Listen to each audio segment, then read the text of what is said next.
जय हिंद। देखिए, आज हम जो कंप्यूटर की क्लास शुरू करेंगे वो एकदम से फटाफट रिवीजन होगा, जो कि राजस्थान पुलिस जो आगामी कल परसों के अंदर जो एग्ज़ाम है उसके अंदर ये बहुत ही आप लोगों के लिए लाभदायक होगी। इसका हम फटाफट रिवीजन करेंगे, जो कि मुश्किल से 15 मिनट होगा। 15 मिनट में पूरे टॉपिक को मेन कवर किया जाएगा, जो आपके लिए लाभदायक होगा। आप ज़्यादा भी नहीं तो इसको 2-3 बार फुल स्पीड में करके 2-3 बार सुनने से भी आपको फ़ायदा होगा। बिना टाइम गवाए शुरू करते हैं। कंप्यूटर को कहा जाता है संगणक, परिकलक, अभिकलित्र और गणक। कंप्यूटर को संगणक, परिकलक, अभिकलित्र और गणक कहा जाता है। उसके बाद में आगे बात करें अगर कंप्यूटर की, तो कंप्यूटर की आवश्यकता क्यों पड़ी? क्योंकि कैलकुलेटर जो कि अर्थमेटिक गणना करने के काम में आता था, जो कि अपने प्लस माइनस गुणा भाग है वो गणना करने के काम में कैलकुलेटर आता था। और लॉजिकल गणना कैलकुलेटर से नहीं हो पाती थी, और अर्थमेटिक और लॉजिकल दोनों गणना करने के लिए कंप्यूटर का उपयोग किया गया। अब बात करते हैं अर्थमेटिक और लॉजिकल जो दोनों गणनाएं हैं, ये करने में जो कंप्यूटर का जो भाग सहायक होता है वो होता है एएलयू। एएलयू है वो सीपीयू का भाग है। एएलयू का पूरा नाम अगर हम बात करें तो एएलयू का पूरा नाम है अर्थमेटिक लॉजिकल यूनिट, जो कि सीपीयू का भाग है। अब बात करते हैं अगर आगे, तो 2 दिसंबर 2001 से शुरू किया गया था कंप्यूटर साक्षरता दिवस। 2 दिसंबर 2001 से कंप्यूटर साक्षरता दिवस, या फिर हम बोल सकते हैं विश्व कंप्यूटर साक्षरता दिवस 2 दिसंबर 2001 से शुरू किया गया था। अब सवाल आ सकता है कि कंप्यूटर साक्षरता दिवस कब मनाया जाता है, तो आपका ऑप्शन होगा 2 दिसंबर। अब बात करते हैं सीपीयू की, तो विश्व का पहला जो सीपीयू था वो था इंटेल 4004 के नाम से। इंटेल 4004 के नाम से 1970 के अंदर इंटेल कंपनी कैलिफोर्निया यूएसए के द्वारा बनाया गया था, जो कि 4 बिट का था। इसके जनक हैं टेड होफ। टेड होफ विश्व के पहले सीपीयू के जनक हैं, जिसका नाम था इंटेल 4004। आगे बात करते हैं भारत के सीपीयू का, तो भारत में फर्स्ट सीपीयू है वो बनाया गया था शक्ति, नवंबर 2018 के अंदर मद्रास आईआईटी के द्वारा भारत में पहला सीपीयू बनाया गया। अब बात करते हैं सीपीयू की, तो सीपीयू के 3 भाग होते हैं, एएलयू, सीयू, रजिस्टर। एएलयू का मतलब होता है अर्थमेटिक लॉजिकल यूनिट, जो अभी बताया कि किस काम में आता है। उसके बाद में आता है सीयू। सीयू का मतलब होता है कंट्रोल यूनिट, जो कंप्यूटर का दिल या फिर नाड़ी तंत्र भी कहलाता है, जो कंप्यूटर में कंट्रोलिंग का कार्य करता है। आगे बात करते हैं तीसरे भाग की, सीपीयू के तीसरे भाग की, तो सीपीयू का तीसरा भाग है रजिस्टर। रजिस्टर सबसे तेज, छोटी और प्राइमरी या फिर अस्थायी मेमोरी कह सकते हैं, क्योंकि ये जो गणना करने के अंदर जितना समय लगता है, जो इनपुट डाल के आउटपुट हमें प्राप्त होता है, उसके अंदर जो भी स्टोरेज एक अस्थायी तौर पे जो स्टोरेज की आवश्यकता होती है वो काम करता है अपना रजिस्टर।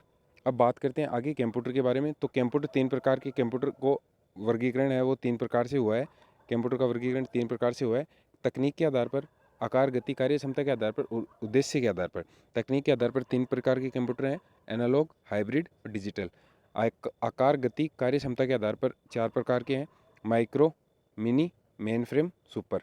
ये जो चारों हैं, micro, mini, main frame, super, ये चारों के चारों डिजिटल कंप्यूटर के रूप में ही कार्य करते हैं। अब उद्देश्य की बात करें, तो उद्देश्य के आधार पर 2 प्रकार के कंप्यूटर, सामान्य कंप्यूटर और विशेष कंप्यूटर। सामान्य और विशेष कंप्यूटर है घर और स्कूल के अंदर जो हम काम में लेते हैं वो सामान्य है, और विशेष कंप्यूटर जो कि एटीएम वगैरह के अंदर काम में आते हैं वो विशेष कंप्यूटर है।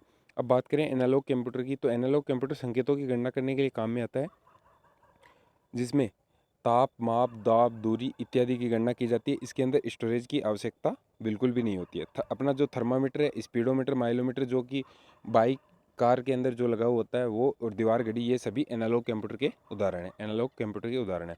अब बात करते हैं हाइब्रिड कंप्यूटर की। हाइब्रिड कंप्यूटर है वो एनालॉग और डिजिटल, AND यानी एनालॉग एंड डिजिटल दोनों का मिश्रण है। रोगी, तापमान, धड़कन, रक्तचाप आदि का एनालॉग सिग्नल को और डिजिटल के रूप में हमें दर्शाता है। मतलब कि जो एनालॉग सिग्नल हम रोगी की ताप, धड़कन इत्यादि से प्राप्त करते हैं, वो हमें समझने के लिए समझने में हमें सरल या फिर मददगार साबित हो, इसलिए उसको डिजिटल सिग्नल के रूप में हमें प्रदर्शित करता है। वो हाइब्रिड कंप्यूटर का मुख्य कार्य है। अब बात करते हैं डिजिटल कंप्यूटर की, तो डिजिटल कंप्यूटर है ये अंकों पर कार्य करता है, जैसा नाम से प्रदर्शित होता है। ये बाइनरी, मशीनी दोनों भाषाओं में कार्य करता है, बाइनरी और मशीनी भाषा के अंदर कार्य करता है। अब बात करते हैं जो अपना सेकंड था कार्य गति, कार्य गति आकार के हिसाब से, तो माइक्रो कंप्यूटर की बात करें तो माइक्रो कंप्यूटर आकार, गति, कार्य क्षमता में सबसे कम है। आकार, गति, कार्य क्षमता में सबसे कम मतलब इन दोनों से कम है। जो अपना पीसी होता है, पर्सनल कंप्यूटर, वही माइक्रो कंप्यूटर होता है। डेस्कटॉप, लैपटॉप, पाम टॉप जो हथेली में लेके चलाया जा सकता है, जिसका उदाहरण टेबलेट भी है। और मोबाइल ये सभी माइक्रो कंप्यूटर के उदाहरण है। मोबाइल को पीडीए भी कहा जाता है। पीडीए यानी पर्सनल डिजिटल असिस्टेंट किसे कहा जाता है, सवाल आए तो ये मोबाइल को कहा जाता है। उसके बाद में मिनी कंप्यूटर, तो मिनी माइक्रो की तुलना में अधिक हो गया, और मेन फ्रेम और जो सुपर, दो कंप्यूटर बच के उसकी तुलना में ये कम है। आकार, गति और कार्यक्षमता ये तीनों अपने सेम रखने हैं। उसके बाद में आगे बात करते हैं मेन फ्रेम कंप्यूटर की। तो मेन फ्रेम कंप्यूटर है वो मेन फ्रेम कंप्यूटर है वो माइक्रो मिनी से बड़ा हो गया और सुपर कंप्यूटर से छोटा हो गया। वर्क में किसी में भी ले सकते हो आप। मेन फ्रेम कंप्यूटर के उदाहरण है IBM 4300, IBM 4381, VAX 8842। अब बात करते हैं चौथे और सुपर कंप्यूटर की। तो सुपर कंप्यूटर आकार, कार्य क्षमता, गति में सर्वाधिक सबसे बेस्ट है। ये मौसम विज्ञान, अंतरिक्ष वैज्ञानिक अनुसंधान में प्रयोग किया जाता है। ये मोस्ट लाइन है जो आप याद कर सकते हो। मौसम विज्ञान, अंतरिक्ष वैज्ञानिक अनुसंधान में सुपर कंप्यूटर का प्रयोग किया जाता है। सुपर कंप्यूटर की जो गति है वो फ्लॉप्स में मापी जाती है। सुपर कंप्यूटर की गति फ्लॉप्स में मापी जाती है। फ्लॉप्स की अगर फुल फॉर्म पूछे तो फ्लोटिंग पॉइंट ऑपरेशंस पर सेकेंड फ्लॉप्स की फुल फॉर्म है, जो सुपर कंप्यूटर की गति को इसके अंदर फ्लॉप्स के अंदर मापा जाता है। अब बात करते हैं विश्व के पहले सुपर कंप्यूटर की। SC का मतलब है सुपर कंप्यूटर, तो वो था CDC 6600, 1964 के अंदर बनाया गया था। ये था CDC 6600, 1964 के अंदर बनाया गया था।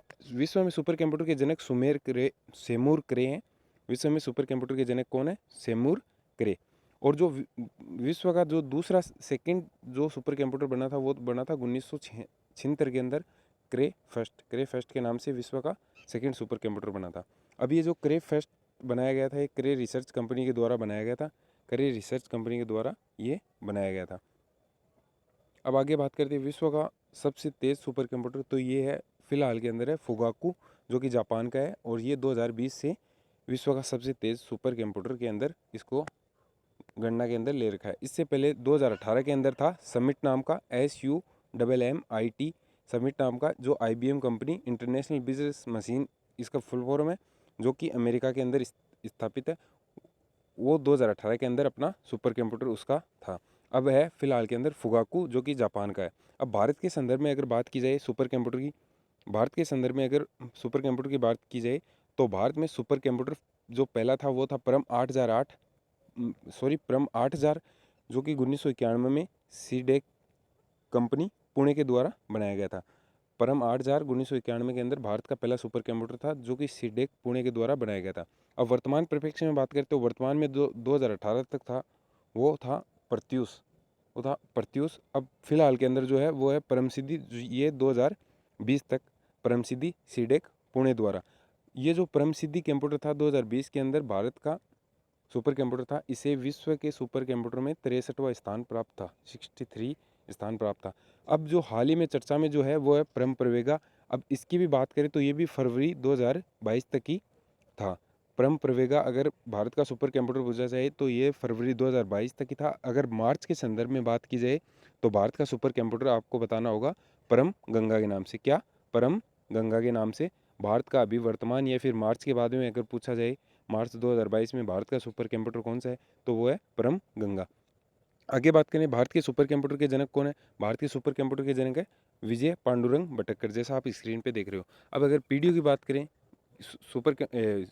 कंप्यूटर की पीढ़ी की बात करें तो आप सभी को पता है कि कंप्यूटर की 5 प्रकार की पीढ़ियाँ हैं, first, second, third, fourth, fifth. अब इनका जो टाइम पीरियड था वो आप स्क्रीन पे देख सकते हो। ये इनका टाइम पीरियड था। जो वर्तमान में चल रही है वो 5वीं पीढ़ी के कंप्यूटर चल रहे हैं। अब बात करें पहली पीढ़ी में जो कंप्यूटर में उपयोग में किया गया था वो वैक्यूम ट्यूब का उपयोग किया गया था। मशीनी और असेंबली भाषा का उपयोग किया गया था। पंच कार्ड का उपयोग किया गया था। पंच कार्ड का प्रयोग किसके लिए किया गया था? इनपुट और आउटपुट के लिए पंच कार्ड का प्रयोग किया गया था, जिसके निर्माता कौन है? Herman Hollerith. ये क्वेश्चन आ सकता है कि पंच कार्ड के निर्माता कौन है, तो आपका जवाब होगा हरमन होलेरिथ।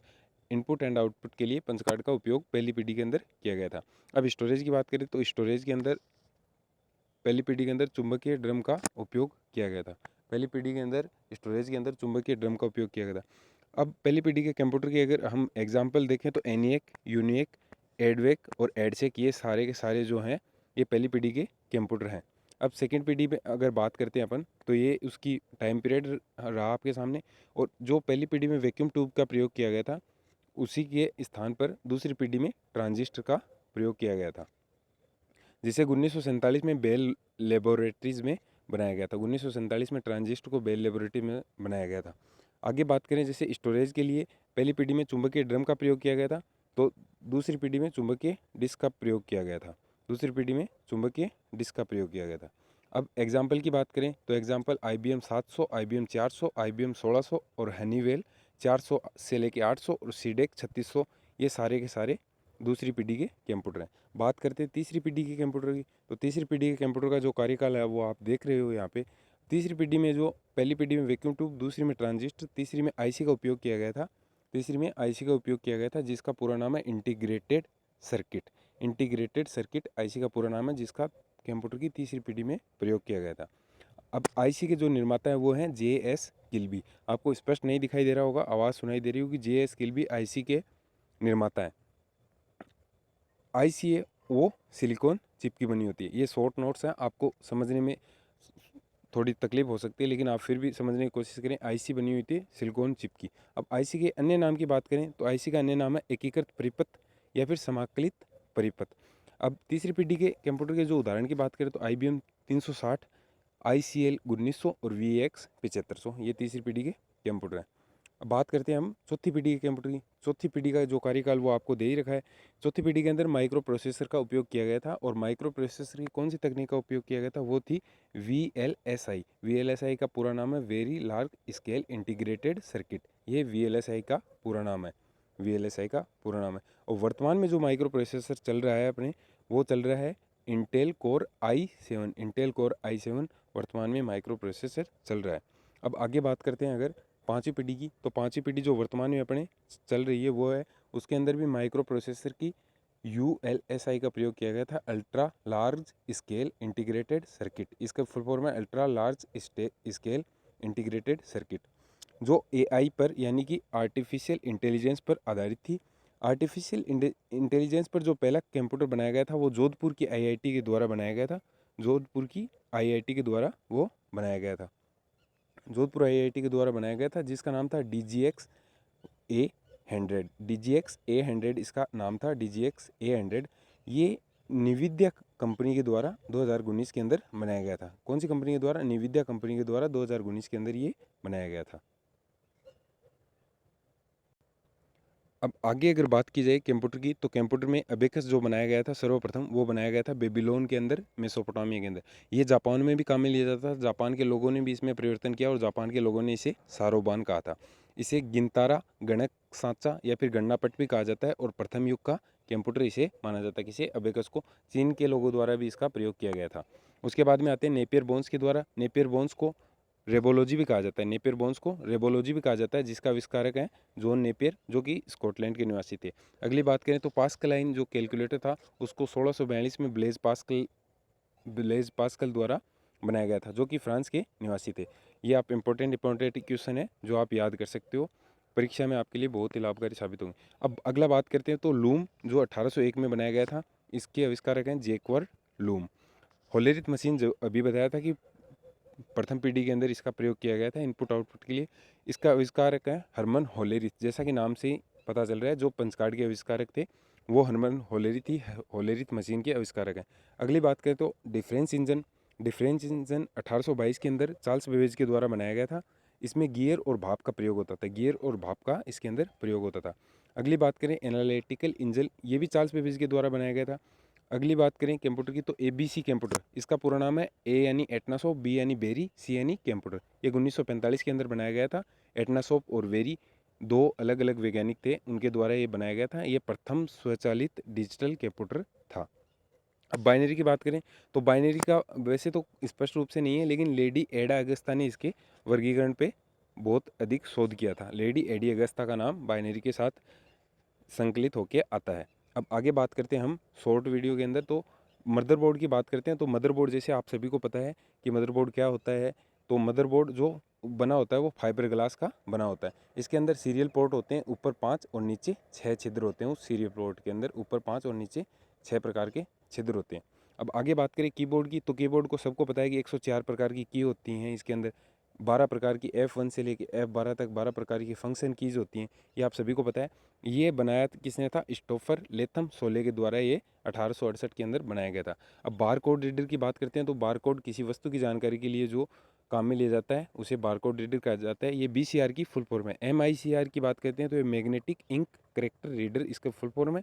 ये 9 अंकों का होता है। जो बैंक का जो चेक है उसे पढ़ने के लिए काम में आता है। OMR जो हम पेपर के अंदर OMR दे के आते हैं वो चेक करने के लिए काम में आता है, ऑप्टिकल मार्क रीडर जिसे OMR कहा जाता है।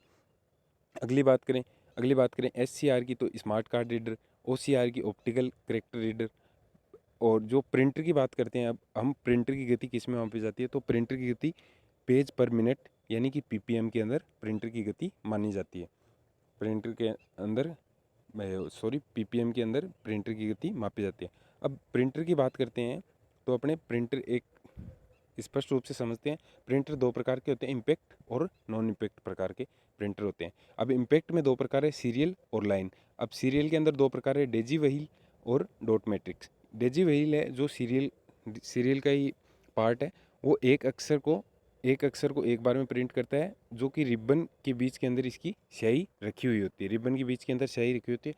मेन बात ये है, सीरियल के अंदर एक अक्षर ही प्रिंट किया जाता है। लाइन की बात करें, लाइन तीन प्रकार के होते हैं, चेन, ड्रम और बैंड प्रिंटर लाइन प्रिंटर हैं, जो कि इम्पैक्ट के भाग है। ये एक बार में एक लाइन प्रिंट करते हैं। अब नॉन इम्पैक्ट की बात करें, नॉन इम्पैक्ट तीन प्रकार के प्रिंटर हैं, इंकजेट जो कि छिड़काव करके प्रिंट करता है, थर्मल जो कि ताप या उष्मा से प्रिंट करता है, जो कि ATM मशीन में हम काम में लेते हैं। अगली बात करें लेज़र की, लेज़र सबसे तेज़ और लेज़र किरणों से ये प्रिंट करता है। जो प्लॉटर होता है, जिसके अंदर हमारे बड़े बड़े फ्लेक्स बैनर वगैरह जो निकाले जाते हैं, भूमि वगैरह के नक्शे निकाले जाते हैं, वो भी एक नॉन इम्पैक्ट का ही भाग है प्लॉटर। ये क्वेश्चन थोड़ा आप याद कर लेना, प्लॉटर किस काम में आता है। आगे बात करें मॉनिटर की, तो मॉनिटर की बात करते हैं तो मॉनिटर वीडियो भी कहा जाता है मॉनिटर को, विजुअल डिस्प्ले यूनिट। ये क्वेश्चन पूछा जाता है, विजुअल डिस्प्ले यूनिट।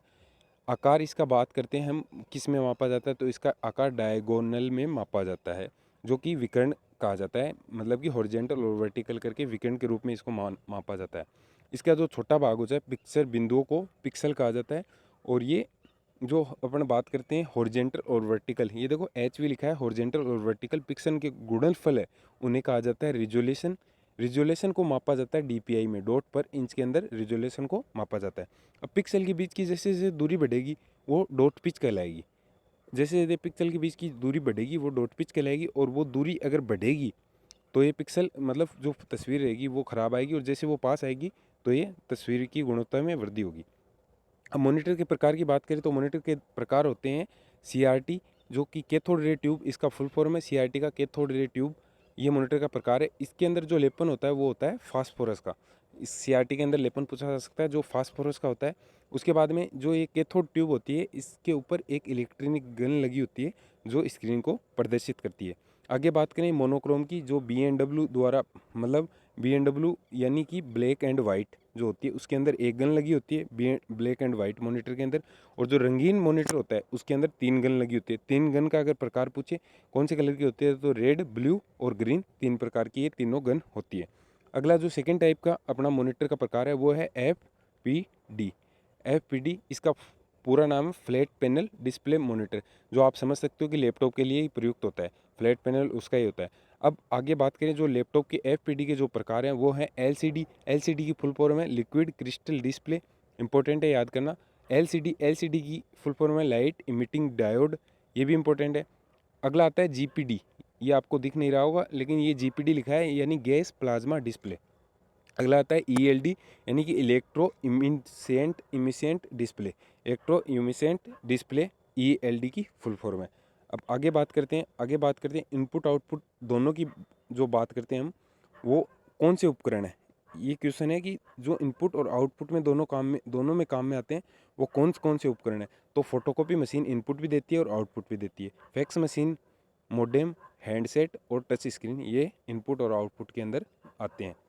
अब आगे बात करें मेमोरी की बात करें तो सबसे छोटी जो कंप्यूटर की मेमोरी होती है, सबसे छोटी मेमोरी की जो इकाई होती है वो होती है बिट।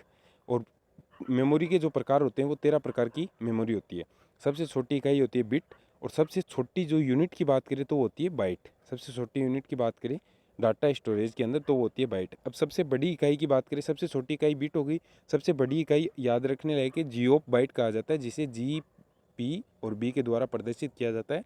जियो बाइट कंप्यूटर की मेमोरी की सबसे बड़ी इकाई है। अब बिट का जैसे आप सभी को पता है, बिट 0 और 1 मिल के बिट बनाते हैं। 4 बिट का एक निब्बल होता है, एक निब्बल यानी आधा बाइट।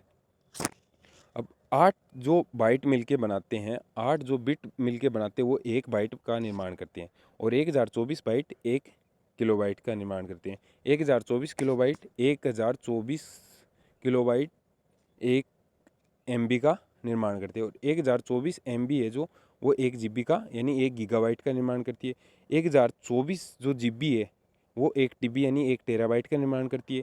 1024 TB है वो 1 PB यानी 1 पेंटाबाइट का निर्माण करती है। आगे अगर चलते हैं तो 1000 जो PB है, 1000 PB 1 EB यानी एक्साबाइट का निर्माण करती है। 1024 EB की बात करें तो वो 1 ZB यानी जेटाबाइट का निर्माण करती है। 1024 ZB की बात करें तो वो 1 YB यानी योटाबाइट का निर्माण करती है। अब 1024 YB की अगर बात करें तो वो 1 BB यानी 1 ब्रंटोबाइट का निर्माण करती है। 1024 अगर BB की बात करें तो वो 1 जियोबाइट का निर्माण करती है, जो कंप्यूटर की मेमोरी की सबसे बड़ी इकाई है। सबसे छोटी हो गई बिट, और सबसे बड़ी कौन सी होगी? सबसे बड़ी होगी GPB, जिसे जियोबाइट भी कहा जाता है। ये अपने मेमोरी टॉपिक कंप्लीट। आगे चलते हैं। जो मेमोरी होती है वो कितने प्रकार की होती है? मेमोरी कितने प्रकार की होती है? तो मेमोरी होती है 2 प्रकार की, प्राइमरी और सेकेंडरी मेमोरी। अब प्राइमरी मेमोरी में होता है रैम और रोम। रैम के अंदर होती है एस रैम, डी रैम 2 प्रकार की। रोम होती है 3 प्रकार की, पी रोम, ईपी रोम और ई पी रोम। ये 3 प्रकार की मेमोरी होती है। अब रजिस्टर और कैश मेमोरी की अगर बात करें तो ये मतलब सबसे तेज़ मेमोरी के अंदर इसकी गिनती आती है। तो ये दोनों भी प्राइमरी मेमोरी के ही भाग हैं। अब बात करते हैं सेकेंडरी मेमोरी की। सेकेंडरी मेमोरी के अंदर 4 भाग हैं। Magnetic tape, magnetic disk. Magnetic disk के अंदर 2 भाग हैं, फ्लॉपी डिस्क और हार्ड डिस्क। अब ऑप्टिकल डिस्क की बात करें, ऑप्टिकल डिस्क के 3 भाग हैं, CD DVD और blu ray disc. CD DVD और ब्लू रे डिस्क। अब इलेक्ट्रॉनिक स्टोरेज डिस्क की बात करें तो इसके अंदर pen drive, flash drive, SD card, memory card, ये इत्यादि इसके अंदर आते हैं। अब सबसे तेज़ और छोटी मेमोरी, जैसा शुरू में ही बताया था, सबसे तेज़ और छोटी मेमोरी होती है रजिस्टर। और अगर डाटा स्टोरेज के हिसाब से सबसे बड़ी की बात करें तो वो अपने सबको पता है हार्ड डिस्क, जो अब हाल फिलहाल में SSD के नाम से भी चल रही है, जिसका सिक्योर सॉलिड डिस्प्ले इस हिसाब से कुछ नाम है शायद। रैम की बात करें, रैम रीड एंड राइट के लिए काम में आती है। इसके अंदर डाटा सेव नहीं रहता है, डाटा पावर ऑफ होने के बाद में नष्ट हो जाता है। इसके पहले भाग की बात करें, एस रैम, जिसका पूरा नाम है static RAM. Static RAM read SS memory जिसे कहा जाता है, ये स्थिर होती है ना। ये केस मेमोरी के रूप में भी कार्य करती है, और इसमें रिफ्रेश की आवश्यकता नहीं होती है, ऑटो रिफ्रेश होती है। अब बात करें डी रैम की। डी रैम का फुल फॉर्म है डायनेमिक रैम। डायनेमिक रैम भी अस्थिर होती है। ये ये मेन कंप्यूटर के रूप में जो कार्य करती है, मेन मेमोरी के रूप में कार्य करती है। इसे रिफ्रेश की आवश्यकता होती है, इसे भी रिफ्रेश की आवश्यकता होती है। और जो कैश मेमोरी है वो एस रैम का प्रयोग करती है। कैश मेमोरी में एस रैम का प्रयोग किया जाता है CPU व रैम के मध्य। जो कैश मेमोरी कहाँ पे लगी होती है? CPU और रैम के मध्य कैश मेमोरी लगी होती है। और रजिस्टर के बाद अगर बात करें तो सबसे तेज़ और छोटी मेमोरी है। पहले नंबर पर अभी भी रजिस्टर ही है, दूसरे नंबर पर आएगी कैश मेमोरी। अब बात करते हैं रोम की। तो रोम का पूरा नाम है random read only memory. Read only memory रोम का पूरा नाम है। अब बात करते हैं रोम। तो रोम सिलिकॉन की बनी होती है, फर्मवेयर इसके अंदर लगे होते हैं, और ये बायोस में स्टोर होती है। बायोस की जो फुल फॉर्म है वो है बेसिक इनपुट आउटपुट सिस्टम। अब बात करते हैं रैम की पहली मेमोरी की, तो वो है पी रोम। पी रोम का फुल फॉर्म है प्रोग्रामेबल रोम। डाटा स्टोर करने के बाद इसके अंदर सेव रहता है, हटता नहीं है, जिसे वॉर्म का सिद्धांत पर कार्य करती है। वॉर्म यानी right one read only. Right one read only मतलब कि एक बार अगर आपने राइट कर दिया, लिख दिया, तो आप मोर बार इसको रीड मोर होगा, यहाँ पे रीड मोर एक से अधिक बार पढ़ सकते हो। अगला बात करते हैं ईपी रोम की। ईपी रोम का फुल फॉर्म है erasable programmable read only memory. ये पराबैंगनी किरणों के द्वारा संशोधित होती है, इसी के द्वारा इसको हटाया जाता है। अगली बात करें तो अगली है ईईपी रोम। ईईपी रोम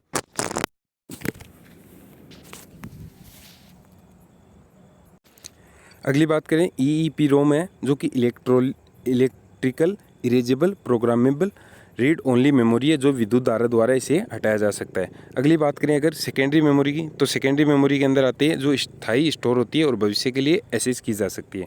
इसके अंदर मैग्नेटिक टेप आती है जिसके अंदर टेप रिकॉर्डर कैसेट के जैसी होती है, जो प्लास्टिक फीते का प्रयोग करके चुंबकीय पॉलिश उसके ऊपर लगी होती है। प्लास्टिक फीते के ऊपर चुंबकीय पॉलिश लगी होती है जिसके द्वारा इसके अंदर स्टोरेज होता है। अगली बात करें अगर मैग्नेटिक डिस्क की, तो मैग्नेटिक डिस्क के अंदर हार्ड डिस्क आती है जिसके अंदर आयरन ऑक्साइड का लेपन होता है। ये वर्ताकार होती है, आप सभी को पता है। ट्रैक सेक्टर फॉर्मेटिंग होते हैं इसके अंदर। इसकी गति आरपीएम में रिवॉल्यूशन पर मिनट के अंदर मापी जाती है। 1956 के अंदर आईबीएम कंपनी यूएसए के द्वारा इसे बनाया गया था। और इसका जो लेटेंसी टाइम होता है वो होता है डाटा खोजने के अंदर जो लगा समय उसे लेटेंसी टाइम कहते हैं।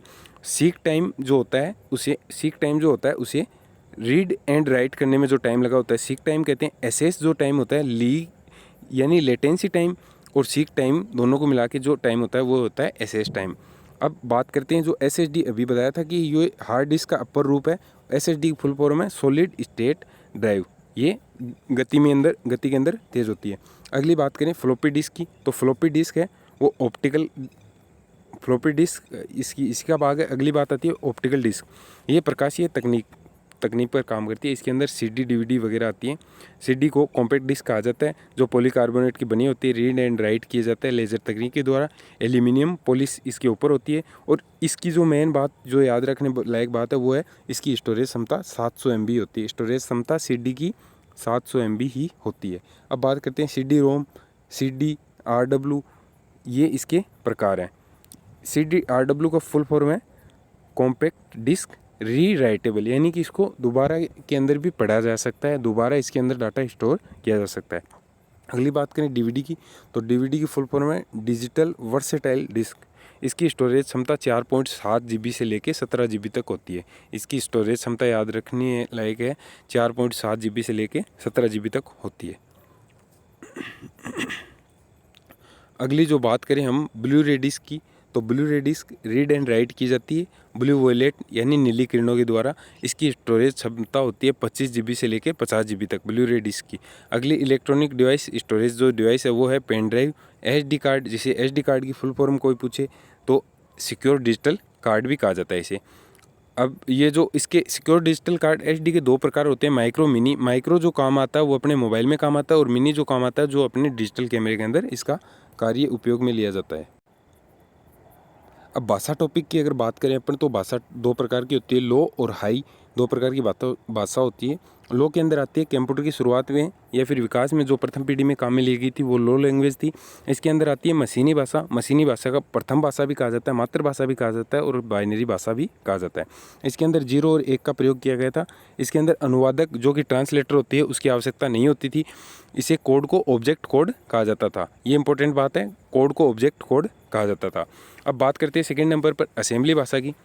असेंबली भाषा है वो मशीनी भाषा को समझने लिखने के लिए, प्रोग्रामिंग को आसान करने के लिए असेंबली भाषा का आविष्कार किया गया था। ये शब्दों को छोटे रूप में निमोनिक्स, छोटे रूप में जो मशीनी भाषा के अंदर जो बड़े रूप में शब्द लिखे जाते थे उनको छोटे रूप में किया जाता था, उसका कार्य असेंबली भाषा करती थी। और जो छोटे रूप में जो कार्य करने की प्रोसेस है उसे निमोनिक्स कहा जाता है। इसके अंदर एडिशन को ऐड लिखा जाता था। मशीनी भाषा में एडिशन लिखा जाता था और असेंबली में ऐड लिखा जाता था। सब्ट्रैक्शन को SUB लिखा जाता था। मतलब मीन्स तो वही होता था लेकिन इनका रूप छोटा कर दिया जाता था जिससे समझने में आसानी हो और टाइम की बचत हो, इसीलिए। अगली बात करते हैं हाई स्पीड की। अगर बात करें हाई डेफिनेशन की, तो जो हाई अपनी भाषा है, हाई लैंग्वेज है, वो कीबोर्ड के सभी यानी कि 0 से लेकर 9 तक और A to Z सभी कीबोर्ड के बटनों का इसके अंदर प्रयोग होता था। और कोडिंग अंग्रेजी में जो कोडिंग होती है उसके समान ही ये होती थी। इसके कोड को सोर्स कोड कहा जाता था। वहाँ पे मशीनी भाषा के कोड को जो कहा जाता था, लो लेवल की भाषा को ऑब्जेक्ट कोड और इसके कोड को सोर्स कोड कहा जाता। इसके अंदर पहली लैंग्वेज आती है फोर्टेन, उसका नाम है फॉर्मूला ट्रांसलेशन, जो प्रथम हाई लेवल लैंग्वेज थी। 1957 के अंदर गणित और विज्ञान विषय के अंदर इसका प्रयोग किया जाता है। कौन सी का? फोर्टोन का, जो प्रथम हाई लेवल लैंग्वेज थी। अब बात करते हैं एल्गोल की।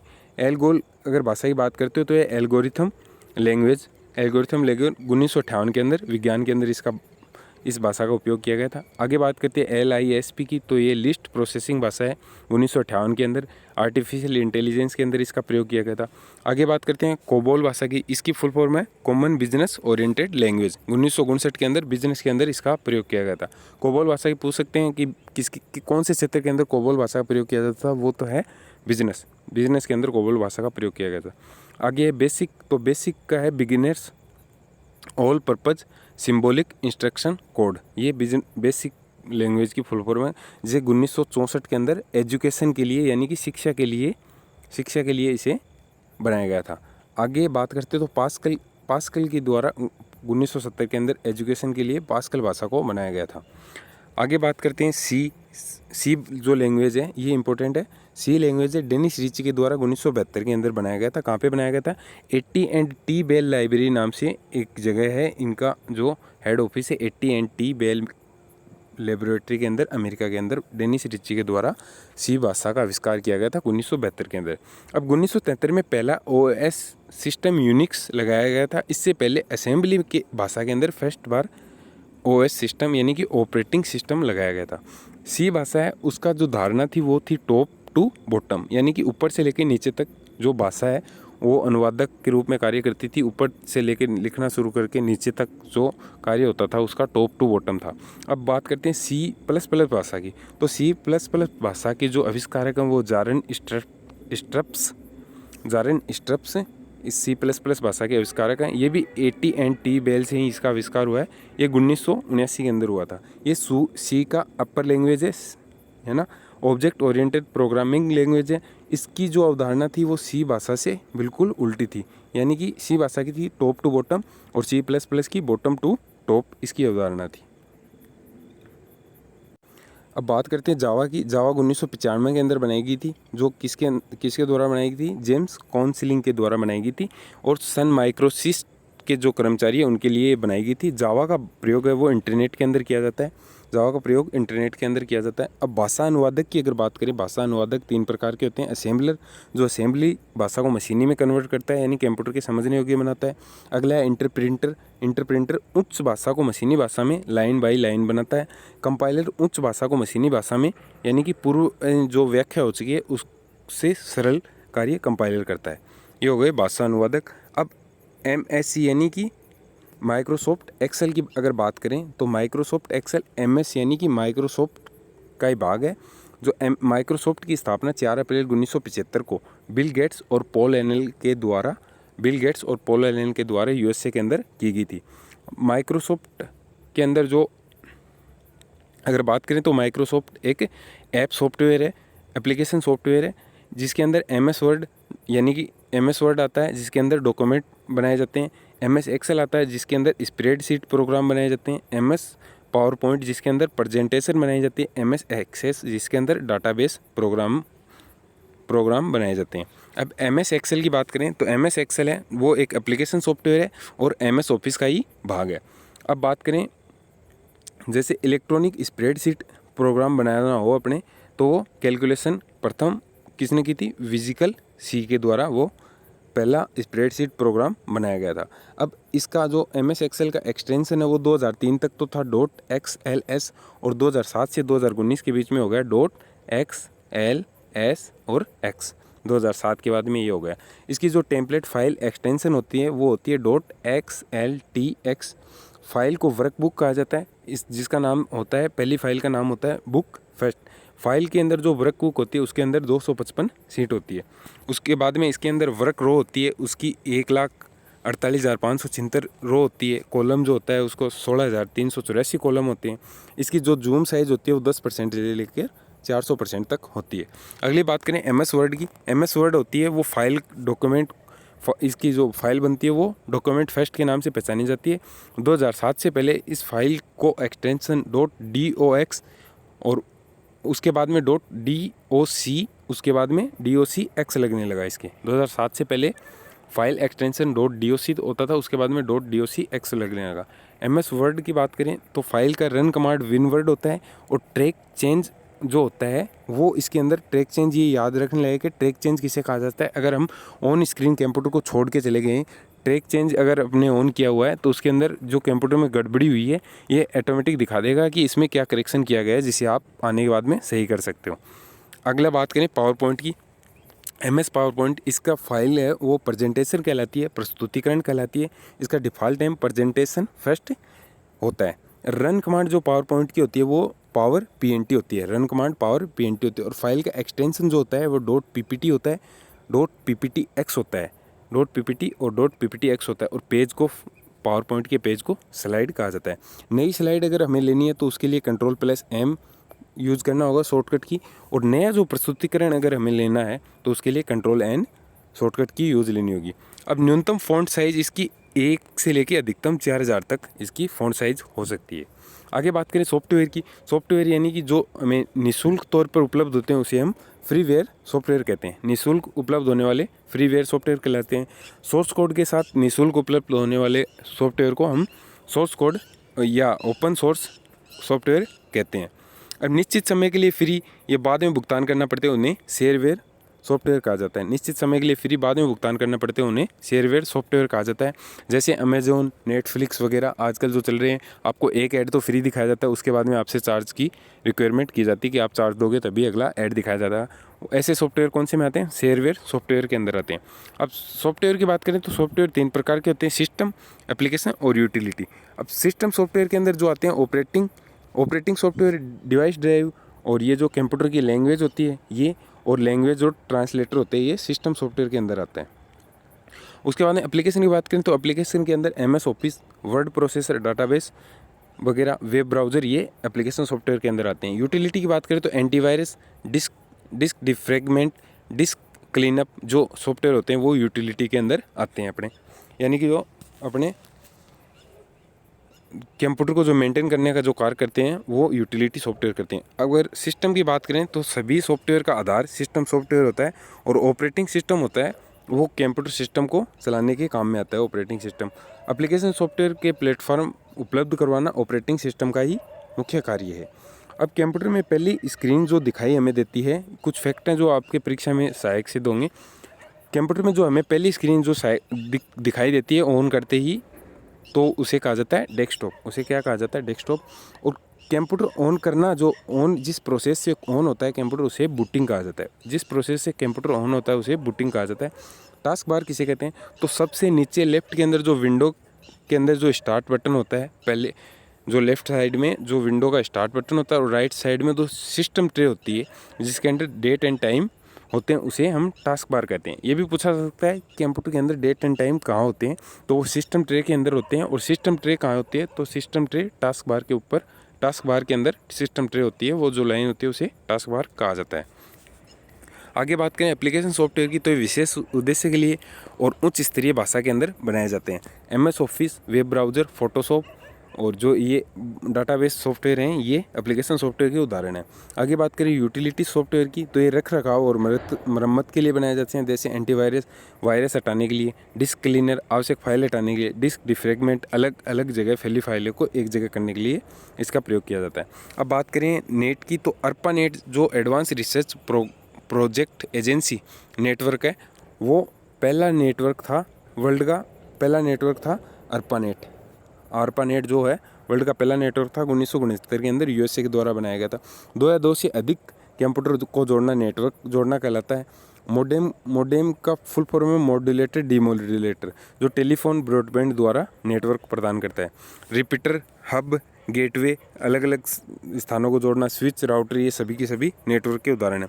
नेटवर्क के जो जनक माने जाते हैं वो विंटसर्फ को माना जाता है। नेटवर्क के जनक विंटसर्फ, नेटवर्क आविष्कारक अगर पूछा जाए तो विंटसर्फ को माना जाता है। नेटवर्क की फुल फॉर्म होती है इंटरकनेक्टेड नेटवर्क। नेटवर्क की फुल फॉर्म होती है। 15 अगस्त 1995 को भारत के अंदर इंटरनेट की शुरुआत हुई थी, जो VSNL के द्वारा की गई थी। याद रखना BSNL नहीं है, ये VSNL है। VSNL यानी कि विदेश संचार निगम लिमिटेड के द्वारा भारत के अंदर 15 अगस्त 1995 के अंदर इंटरनेट की शुरुआत की गई थी। आगे बात करते हैं वेब ब्राउज़र की, तो वेब ब्राउज़र जो पहला वेब ब्राउज़र 1990 के अंदर वर्ल्ड वाइड वेब का बना था, जो टिम बर्नर्स-ली के द्वारा बनाया गया था, वर्ल्ड वाइड वेब का। देखिए, बहुत कम ही समय के अंदर स्पीड से मैंने जितना हो सका उतना आपको समझाने की कोशिश की है। फिर भी अगर आपको वीडियो के अंदर कुछ भी त्रुटि लगती है तो वो आप थोड़ा समझ सकते हो कि किस हिसाब से हुई है, जल्दी के अंदर किया है। फिर भी जो मेन बातें थी मैंने आपको 15, 20, 25 मिनट के अंदर समझाने की कोशिश की। अगर इसके अंदर आपको कुछ भी समझ में नहीं आता है तो उसके लिए मैं क्षमा प्रार्थी हूँ। ये वीडियो अगर आप 2-3 बार अगर देखोगे तो आपको ज़रूर ही राजस्थान पुलिस में बहुत सहायक सिद्ध होगा। धन्यवाद। जय हिंद।